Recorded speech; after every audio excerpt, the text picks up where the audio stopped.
Gente, essa é a Sandy. Depois de ter passado por umas coisas não muito boas, né?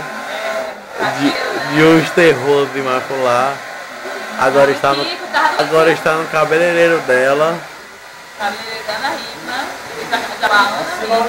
A Simone, ele é amigo da Simone. Já maquiou a Ana Hickman. Deixou no cabelo da Ana. E da Ana. E da Ana Hickman. Não. Só maquiou. Ana Hickman só maquiou? Ana Hickman foi o quê? Eu fiz no cabelo das modelos para desfilar no Praia Nova. Ninguém merece. Sandy, Sandy, aí, beijinho aí, solta um beijinho. Tanta com a cara tão cansada. E aí, como é que você está? Você está feliz, Sandy? Morrendo de felicidade. Não vi o Kiko, não vi o Kiko. Ela tá feliz. Gente, eu não vou aparecer porque eu estou muito estranho. Não disse que horas ele vai embora.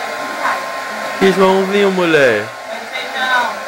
Não é arroz não, mulher, que ele planta. Não sei, você gostou de mal dele. Olha as pernas tudo cruzadas. A Sandy já assistiu filme pornô, já fez de tudo hoje, gente. Essa Sandy é da moral. E foi da filha da Gretchen. A gente vai pro Rio de Janeiro. Ah, gente, aí, gente. É com vocês, viu? Um beijo. Vai, agora saltou um beijo, vai.